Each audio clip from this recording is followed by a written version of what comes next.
فكنشكرك على هذا السؤال، لأن السؤال بكل صراحة بالنسبة لي سؤال مهم كثير. شنو اللي يمنع، أنا نمشي معك أبعد، شنو اللي يمنع المدرب العربي، المدرب الإفريقي، باش يكون أفضل من مدرب أوروبي أو مدرب من أمريكا اللاتينية؟ شنو اللي غادي يمنع؟ شنو اللي غادي يمنع؟ يعني حنا اللي خصنا نغيرو الطريقة ديال النظر ديالنا للأمور.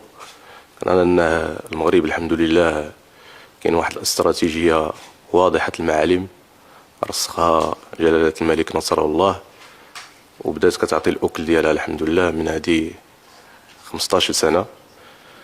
أنا حقيقة فاش كتكون داخل واحد المنافسة من هذا الحجم، فأي مدرب كيحبذ أن يكون عنده اللاعبين متوفرين كاملين، وكتعرفوا بأن اللائحة كتسمح فقط 20 لاعب زائد 3 حراس، فحتى يعني لو نومبر، يعني العدد قليل. فهنا كيبين الأهمية ديال كل لاعب اللي كيكون في اللائحة. حنا للأسف يعني إلا لاحظتوا حتى المقابلة، لا جيستيون ديال المقابلة أو قبل المقابلة اللي فاتت، فراه حنا إلا حسبت لك غادي نلقاو يعني من بين أعطاب ومن بين لاعبين اللي ما كانوش متوفرين 100%، غادي نلقاو 10 لاعبين.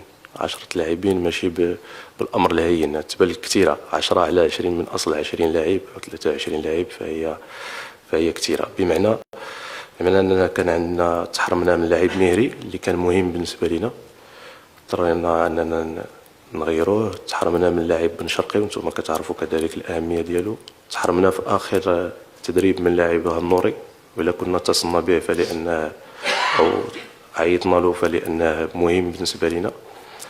كذلك كاين لاعبين اللي اضطرينا أننا بخصوص المقابلات اللي تلعبوا متأخرين، وتفادي أي عطاب وتفادي بخصوص الإرهاق، 4 اللاعبين اللي ما شاركناهمش في المقابلة اللي فاتت: بن طايك، اللاعب كرتي، حمد الله، سعدان حتى الآخر ما كانش يمكننا هادو نعتمدوا عليهم من بداية المقابلة.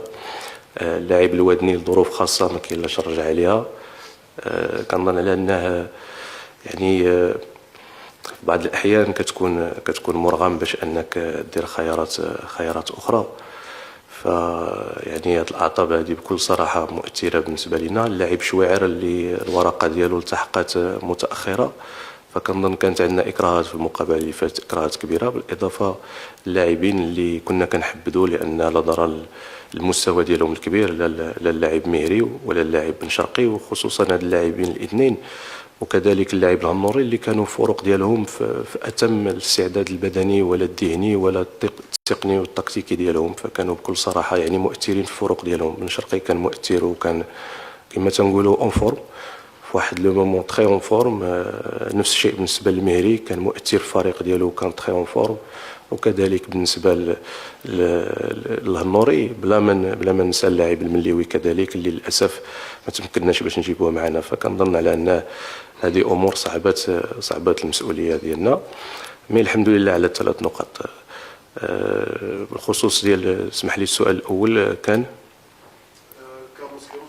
بالضبط بالنسبة للمدرب الفريق العماني. كنظن على أن كل مدرب حر باش أنه يلعب بالطريقة اللي كيحبذ. أنا كنبقى من خلال هذه الأسئلة هذه كنجاوب بأن فقط 90 دقيقة هي اللي كتبين لنا كاملين والجمهور الكريم الطريقة ديال التعامل خلال 90 دقيقة في مجريات المقابلة بالكرة وبالغير الكرة. شكرا.